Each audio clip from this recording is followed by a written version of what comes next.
What we really want to say to you is, it's easier than you've been making it out to be. But you don't try very hard until you feel desperate. But when you're desperate, then it's a little bit harder, because then you've got all that manifestation that you have to overcome. But it really is an easy thing. These things we know about you. You are source energy in physical bodies, here intending not just occasionally, not just at the basketball game, not just at the football game in the moment of the touchdown of the team that you've bet your money on, not just at those peak moments. You have intended to experience bliss and joy and satisfaction and peacefulness and contentment and invigoration and passion, or some version of all of those things in every moment of every day. You are powerful, genius, brilliant creators, and the source within you is reveling on that wavelength and having those feelings all day, every day. And when you feel less than that, it's only because you're focused in a lesser vibration than you are worthy of, a lesser vibration than you deserve. Life is supposed to be fun. It's supposed to be fun. When you meet people, you're supposed to like them. When you listen to people, you're supposed to find interesting things. In every moment, there is the potential of a succulent, delicious thing occurring in every moment. And if you're not having lots and lots and lots of those moments, it's because you're vibrationally out of whack, and you can do something about it, you see. It's so worth doing something about it. Don't ask anybody to change. Don't ask anything to be different. Don't ask one thing to be different. Just accept, I have the power to feel good anyway. I have the power to feel good, even though my government has lost its mind. I have the power to feel good, even though the weather is not my favorite. I have the power to feel good, even though I have the power to feel good because I choose to, and because the source within me already is there and is rooting for me, is beaming a signal to me. And anything less than that is only because I'm not making the effort to focus myself into the feeling, which is the easiest thing in the world to do. We have enjoyed this interaction more than words can convey. And in fact, we have conveyed to you vibrationally much more than words will ever convey. You can feel our conviction. You can feel our knowing. You know that we know what we know. You know that we mean what we say. You know unequivocally, right here, right now, that you are worthy beings and life is supposed to be good for you. And we're not kidding you when we say we are aware of everything that is important to you, and we are focused with you into the success that you are reaching for. We're just asking you to take the shortcut, the emotional journey. It's the shortcut. Everything is perceptual. And so when your father says that we're locked in to this time-space reality, we say if he understood the variance in the points of view, he would hardly call it locked in. Okay. It only feels locked in because you establish this pattern of thought, which then law of attraction demonstrates to you. So it feels like you're locked in because change comes slow. But the only reason that change comes slow is because you keep thinking about the same things. Again, it's a perceptual thing. We get what he's talking about, this business of past, present, and future. And we would like to say that whether you are thinking about the past, or whether you're thinking about the present, or whether you're thinking about the future, you're doing it all right now. And there's another factor that he hasn't factored into it that matters more than everything else that he's considering, and that is, in this now, while I am considering my past, or while I am focused in my present, or while I in my human body am conjuring or imagining or speculating into the future, the factor that matters most is, what am I doing vibrationally in relationship to that larger I? In other words, what's the source within me thinking about my past while I'm thinking about my past? What's the source within me thinking about my now while I'm thinking about my now? In other words, whether it's past, present, or future is irrelevant, but whether it matches what source thinks is what's relevant. And that's the thing that almost nobody is considering. When you're thinking about your past and you're remembering being beaten up in the playground, or you're remembering not being honored by someone, or you're remembering feeling vulnerable, or even if you're remembering something that is more positive in nature, the question is, in the memory of it, is this memory of whatever it is I'm focused upon activating a vibration within me that in my powerful now gives me access to the power of now? Because source is always focused now. That's what we were trying to say to you when we say The source is coming forward into your now. You see, here we are, we're broadcasting all around the world, and some people, they're up in the middle of the night watching this broadcast, and it's in the middle of the night some places, and yet it's all right now, isn't it? Yes. And we say, it doesn't matter what time zone you're in, it's all happening now. And source is rendezvousing with you in your now. That's the only thing that you need to consider in order to be in your full power. Yes. When people talk about time, when they talk about time, space, reality, we love your time, space, reality because it causes you to focus. But it causes you to focus now. It causes you to have an opportunity to have a relationship with source who's focused now. And we promise you, the source within you is not focused in your past.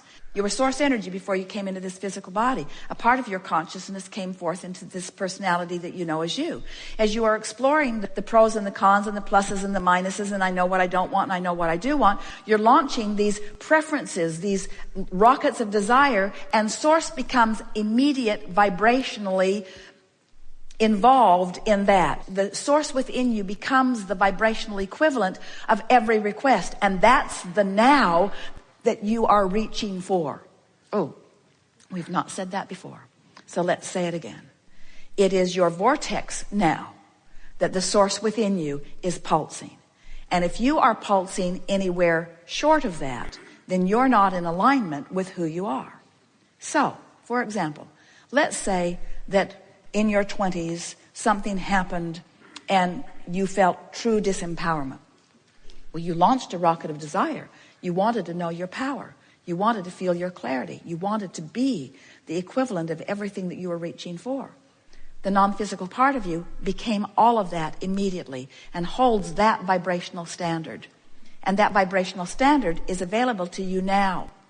And when you care about how you feel so that you come into alignment with that happy feeling, now you are in your now, vibrationally being all that you've become. And anything less than that is what negative emotion feels like. So your father is asking a very powerful question here, isn't he? He's wanting to know, how can I be in the past and the present and the future all at once? And we say, you cannot, nor was it ever your quest.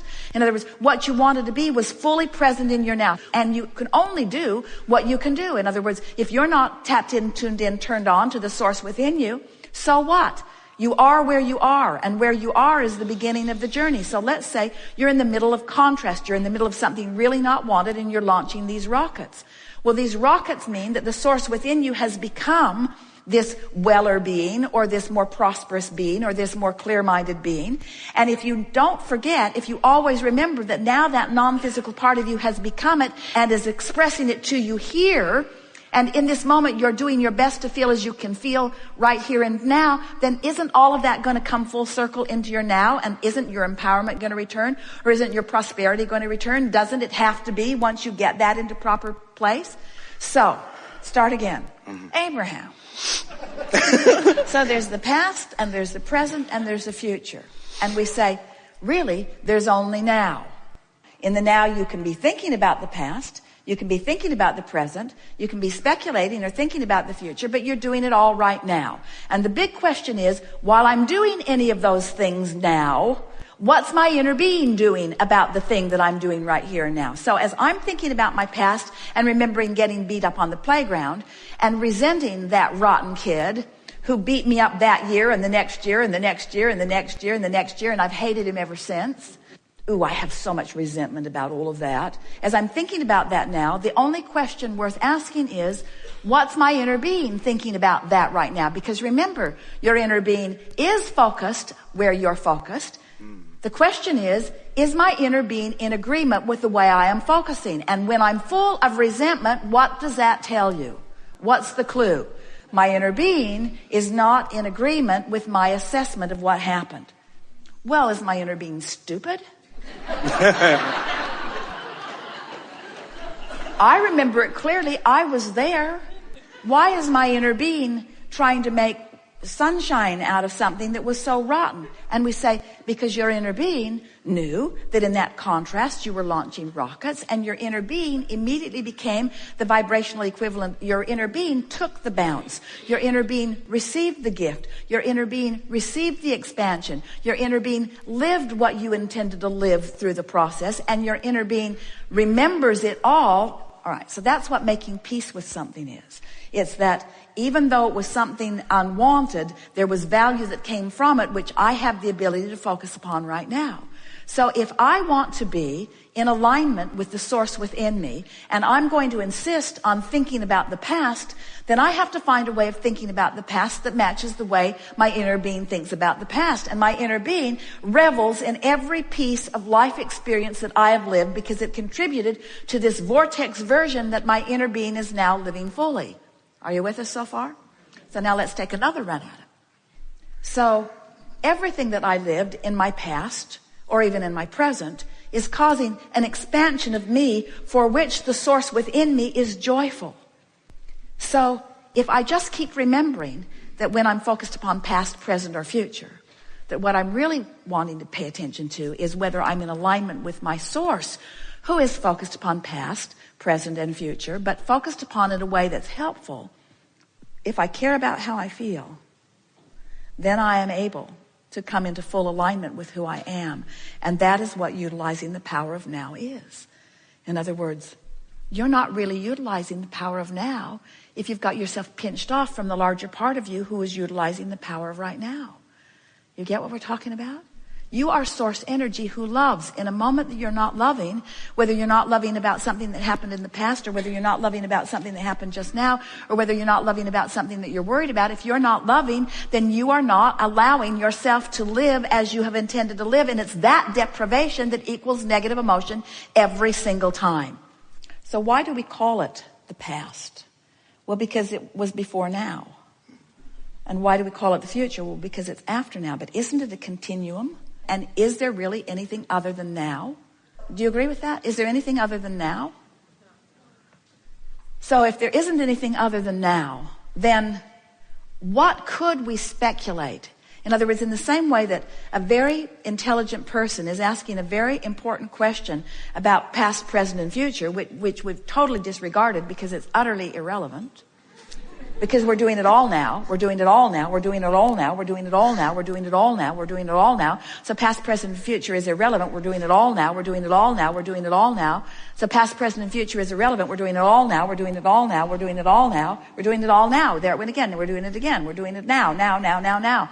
Are you convinced yet? We can keep going if you haven't gotten this yet. We're doing it now. We're doing it now. So past, present, or future is irrelevant. It's irrelevant. You agree? It's irrelevant. Say it. It's irrelevant. It's irrelevant. It doesn't matter. It's all now. So what is relevant? What is the only thing that is relevant in this all-powerful now? What's the only thing that's relevant? Now. Am I in alignment with my source? Am I reveling? Am I resonating? Am I vibrating up to speed with who my source is? That's the only thing that is relevant. And how do you know the answer to that? By the way you feel. Do you have control over the way you feel? Then do you have control over being in alignment with source? Then haven't we just solved all the mysteries of the universe? Doesn't that just answer everything? And so your sister says, how can I feel good? And we say, well, first, you have to want to, and boy, does she. And next, you have to know how to do it. And what's the answer to knowing how to do it? What's the answer to feeling good? I must vibrate in the same frequency as the source within me who does feel good. Is there any other way? That's it. Well, you could give me everything I want, Abraham. Everything I want would make me feel good. And we say, only because in the lazy man's way to feeling good, you're observing what feels good and therefore you do. But what if you can't control the conditions, which no one can? You're really in a bind, aren't you? You want to feel good more than life itself because it is life itself. Because if you don't feel good, you've deprived yourself of the majority of your life. So you want to feel good more than life itself. And if you believe you have to control the conditions in order to feel good, then you're done. Then you're sunk. But if you get it, that you have the ability to feel good because you know about the existence of your inner being, you know about the frequency of your inner being, you know about the validity of the emotions within you, and you know that you can find a thought that will cause a feeling to improve. Now, you are powerful. You are never powerless again. Now, you never have to feel bad again, and you don't need cocaine. You never have to feel bad again.